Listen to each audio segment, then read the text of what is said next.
Centre Bénin mondial, alléluia. JCC.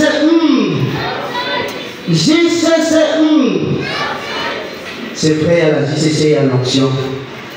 Comme on vient de me présenter, je suis le frère Ange Boukaka. Par la grâce de Dieu, je suis l'un de la JCC Matadi, dans la classe de J32 de Papa Gilbert.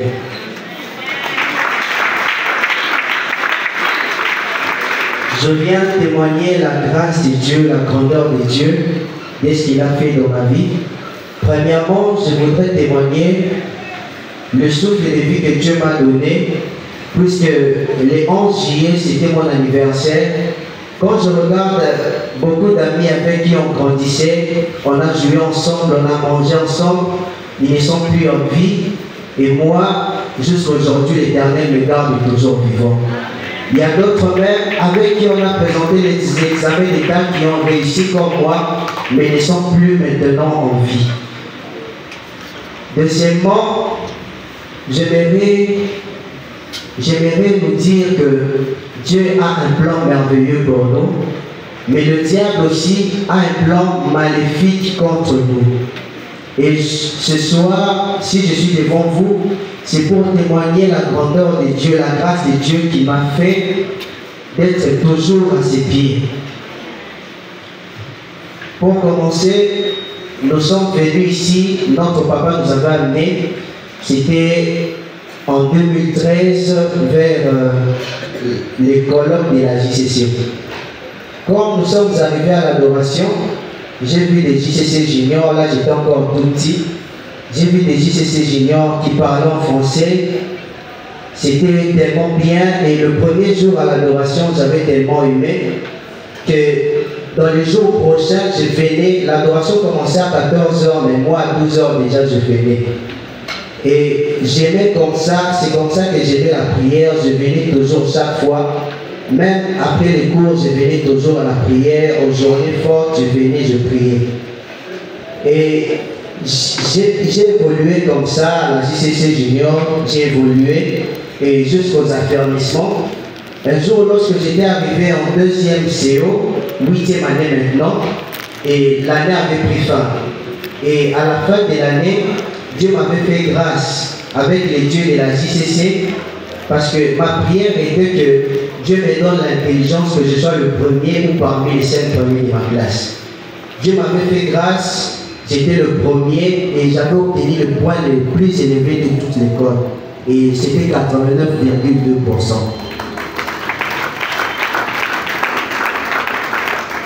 Après ça, je suis allé en vacances dans une forêt parce que nous étions d'abord à Bounia, à l'est du pays. Et cette forêt-là, ça s'appelait la forêt des Komanda. C'est là où les gens... C'est là où on fabriquait les braises parce qu'on avait des pots de braises. C'est comme ça que papa avait dit qu'on aille là-bas pour aider avec certains travaux. Et quand je suis arrivé là-bas, on a commencé à travailler. Et un jour, le frère de notre marâtre, c'était quelqu'un qui faisait le karaté, il était ceinture noire. Et un jour, quand on était assis avec lui, il commençait à me poser des questions. Est-ce que toi, tu fais les sports? Je lui ai dit, bon, on fait les sports à la maison, c'est papa qui nous entraînait avant avec la boxe, mais il ne le fait plus parce qu'il n'a plus le temps, il est occupé à travailler. Et il m'a dit, bon, moi j'ai fait le karaté. Et moi aussi, quand j'ai passé, je voyais les gens au dojo faire le karaté, j'aimais tellement. Et j'aimais beaucoup regarder les films des Chinois, les films de Jackie Chan, les films de Maître Shaolin, de American Ninja. Et j'aimais tellement comme les gens, je voyais les gens se battre à l'air comme ça me faisait du bien. Et je me disais, si j'étais chinois, j'allais aussi commencer à faire ça. Et il a commencé à me dire des choses pour me séduire petit à petit. Il me dit que moi, tel que tu me vois là, je suis ceinture noire, je suis première dame. Et en plus de ça, je suis ninja, si tu veux, je vais t'entraîner, tu seras très fort, personne ne saura faire les autres. Personne ne saura se battre avec toi. Et je lui ai donné mes oreilles, j'ai dit, continue. Il m'a dit que non, lui là-bas, dans le monde des ténèbres, on l'appelle, il est dragon rouge. Et il me demande, est-ce que tu connais Talbot Boyka? Je lui ai dit, oui, je le connais. C'est un boxeur américain, il fait beaucoup de films. Et il m'a dit que non, il était là-bas, c'est moi qui fus son maître, c'est moi qui l'avais entraîné dans le monde des ténèbres. Et si tu veux, il ne parlait pas du monde des ténèbres, mais il parlait, je vais t'entraîner à être fort dans le sport, dans le karaté, dans ces cadres-là. Et si tu veux, tu vas devenir ninja. Et moi, ça m'avait tellement plu quand je voyais les ninjas disparaître, comment ils se battaient, comment ils disparaissaient, ça me faisait du bien. Et j'ai continué toujours à lui donner mes oreilles. Et pendant ces vacances-là, on a continué comme ça. Il m'a parlé d'un stylo magique. Il a dit, si tu deviens ninja, je vais te donner le stylo magique et tu seras toujours le premier à l'école. Et dans ce stylo magique, il y a la bibliothèque et tous les livres magiques que tu voudras. Et avec les dessins animés, on a vu tellement des livres magiques et c'était des très belles aventures qui m'avaient plu. J'ai voulu aussi aller et explorer. Et quand il m'avait dit ça, j'ai appelé papa, j'ai dit, bon, papa, je vais commencer à faire le karaté. Comme lui, il grandissait, il était jeune, il a fait la boxe, il a dit, bon, c'est pas mauvais parce que moi aussi j'ai fait la boxe, c'est le sport, tu peux faire. On a commencé à s'entraîner, il me dit, il me donne des entraînements, genre se battre avec quelqu'un qui a l'épée, se battre avec l'épée, et il commençait à me donner même des signes à faire avec mes mains, qu'il appelait des prières des ninjas. C'était 7 signes comme ça. Et il a dit, si tu arrives à maîtriser ça, je vais te montrer un portail. Et il m'a montré un symbole en disant que c'était le portail. Et pendant ce moment-là, il nous restait une semaine avant que l'année scolaire puisse reprendre. Et en ce moment-là, j'avais dit, tellement que j'aimais ça, j'aimais avoir ça, j'aimais aller là-bas, être ninja, être sport, être fort plutôt. Et je lui ai dit, bon, pendant qu'il reste une semaine ici, comme tu as dit que 3 jours ici au monde vaut 72 jours là-bas parce que une heure ici, il m'a dit que c'est un jour là-bas dans le monde des ténèbres. J'ai dit, bon, on va aller, je vais faire 3 jours comme ça, quand je sors, je deviens ninja. Et il me dit, le stylo magique là que je vais te donner, tu seras toujours intelligent. Or, j'étais déjà intelligent à l'école. J'obtenais déjà les premières places avec des pourcentages élevés. Et pendant que je voulais aller là-bas, pendant qu'il voulait m'envoyer là-bas, il me disait que non, si tu deviens ninja, il y a le président du Soudan qui veut que je lui donne un de mes élèves ninja. Donc, il va le payer $1 million par mois. Et ça m'avait plu, j'avais tellement aimé. Il avait dit que je vais commencer à participer aussi à des grandes compétitions là-bas. Et j'avais aimé ça. Et lorsqu'il restait une semaine là, à la JCC, pendant ce moment-là, j'étais aux affermissements. On a décrété les 7 jours d'affranchissement. Et comme chez nous, notre papa nous disait toujours, chez lui, soit la prière, soit les études. Si tu ne veux pas les deux, tu pars. Et il a directement appelé qu'on puisse aller nous prendre ce lundi, ce même lundi-là, ce même lundi-là qu'on va faire la route. Et puis ce même lundi même, on va entrer à la retraite. Et c'est ainsi que Dieu m'avait épargné de ces choses-là d'abord.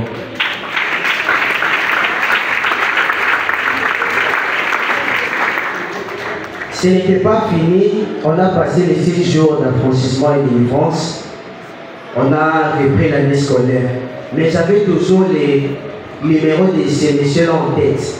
Si je vois seulement un téléphone traîner, j'achète les crédits, je compose ce numéro et je l'appelle. Je l'appelle, oh maître Shodan, comment tu es où là? Moi, quel jour on va faire les entraînements? Et un jour il était venu, il m'a dit, bon si tu veux, je vais commencer à venir te prendre chaque nuit, comme ça on va disparaître et on va faire l'entraînement ailleurs. Bon, j'ai dit que oui, d'ailleurs c'est une très bonne idée. Et explique-moi un peu comment on va faire. Et l'Éternel avait fait que il n'était jamais venu me prendre. Et puis, il m'avait dit, donne-moi un pigeon blanc, cherche un pigeon blanc, parce que quand tu vas commencer à te battre, c'est avec ces pigeons-là, ces pigeons-là qui te servira de guide. Or, si j'allais donner ces pigeons-là, d'une part aussi, ma conscience révélait, et de d'autres moments, ça partait comme ça. Et je me disais, ce pigeon-là, est-ce qu'on ne va pas faire des sacrifices là-bas? Et ma grande sœur, elle était déjà en J33, elle était déjà éveillée spirituellement. Il me disait, Ange, n'ose pas avec ces histoires-là. Ces messieurs-là, je ne les vois pas clair. Mais, malgré ces conseils, je disais toujours, ah, tu exagères là, tu exagères. Et puis, j'ai continué comme ça, Et jusqu'à ce que je commençais à servir Dieu à la sécurité. J'ai continué toujours à contacter ces messieurs-là. Et un jour, il est venu, il m'a donné le rendez-vous là où on devait se rencontrer. On s'est rencontrés, il a amené des poussières comme ça. Il m'a mis entre les paumes des mains ici, les 2 paumes des mains, et puis à l'arrière aussi. Il m'a dit de sucer ça, et il m'a dit de ne pas me laver 3 jours.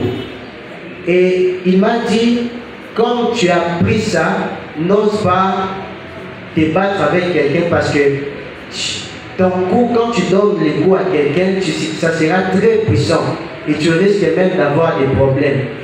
Et j'avais obéi à tout ce qu'il avait fait, c'était passé comme ça. Et j'avais cherché aussi un club de karaté là où j'ai commencé à m'entraîner. Et ces messieurs-là, lorsqu'ils me disaient des choses, ils m'avaient dit même que ceux qui pratiquent les karaté, ils pratiquent la magie blanche. Je savais déjà qu'à la JCC, on nous disait que la magie, c'est la sorcellerie, ce n'est pas bon. C'est l'abomination, mais j'étais toujours là-bas. J'étais conscient, mais dans l'inconscience. C'est comme ça, en évoluant, je venais parfois à la veillée de sécurité. On avait une veillée de sécurité les samedis. Le samedi, quand je viens, les dimanches matin, je me réveille après la veillée. Je pars pratiquer d'abord les karatés. Je pars pratiquer la magie. Et après ça, je vais rentrer à la maison, me préparer pour l'adoration. Et je viendrai servir Dieu à la sécurité. Et j'évoluais toujours comme ça. Un jour, un frère avec qui on faisait la sécurité, m'avait vu et il m'interpelle, il dit, ah, mon frère, mais toi, je t'ai vu là-bas, tu es karatéka, donc tu peux me taper aussi. J'ai dit, bon, je ne sais pas. Il m'a dit que non, tu ne devais pas faire ça, tu devais seulement faire les sports normaux, mais le karaté là, tu risques d'aller trop loin parce que tu es déjà passé, tu es déjà à la maintenance, et puis tu sers Dieu aussi dans le ministère chrétien du combat spirituel. Bon, la parole là, ça m'avait vraiment travaillé, j'avais beaucoup réfléchi sur ça, et j'ai commencé à prier, et il s'est fait que je me suis forcé même d'oublier le numéro de ce monsieur-là. Et un jour même, il passait en moto, et je l'ai vu passer, je l'ai laissé passer sans l'appeler. Or, si c'était à l'autre temps-là, j'allais l'appeler pour qu'on puisse prendre contact. Et j'ai commencé à prier, J'avais oublié ça même. C'était en 2019. Maintenant, un jour, en 2020, lorsque je dormais, c'était pendant le moment des confinements. Lorsque je dormais, je me vois la nuit, on me donne beaucoup de couteaux. Beaucoup de couteaux pour commencer à tuer. Et quand je me suis réveillé comme ça, je dis Seigneur, moi je te sers déjà dans la sécurité. Et puis je prie lorsqu'il y a l'intercession de la JCC, lorsqu'il y a le programme de la JCC, je prie sérieusement. Comment ça je me retrouve encore avec les couteaux? Et je m'étais révolté, j'étais allé voir notre encadreur qui était à Bounia, Papa Timothée, et je lui ai parlé, papa, comme ça, regarde la révélation que j'ai eue, je veux maintenant prier que le Seigneur me délivre. Et j'étais entré en 3 jours de prière. Lorsque je suis entré à 3 jours de prière, j'étais fini. Il m'a fait la cure d'âme et délivrance et je suis rentré à la maison. J'ai continué toujours à prier, Comme j'étais sécurité, il m'était permis de dormir à la salle. Je venais parfois 2 jours, j'ai quitté la maison. Parfois 3 jours, je quitte la maison, je viens seulement pour prier que Dieu me délivre de ces choses-là. Et je mettais mes mains à l'autel de Dieu, et je disais, Seigneur, fais-moi grâce, délivre-moi de ces choses-là, délivre-moi des meurtres, des choses que la sorcellerie m'a données, des choses que la coutume m'avait données pour tuer. Je veux te servir. Si tes grands serviteurs étaient passés sur cet autel, fais-moi grâce aussi, que ta grâce me localise. Si ta grâce avait localisé ce qui était dans les ténèbres et les a amenés à la lumière, que ta grâce me localise aussi. C'est comme ça que je priais. À un certain temps, je remarquais que même si j'ai lave une tasse, ça s'est cassé facilement. Et puis, même les plateaux, ça s'est cassé facilement. Et avec la prière, j'ai continué toujours à prier. Et après le confinement même, il s'était fait que j'étais dans les après-midi. J'ai quitté l'école, je viens après l'école, je venais aux journées de la prière. Et après la journée, je restais toujours à la salle, je priais. Et le matin, je rentrais à la maison. C'est comme ça que petit à petit, j'ai commencé à voir d'autres songes, j'ai commencé à voir d'autres révélations. Et Dieu a commencé à me délivrer de ces choses-là.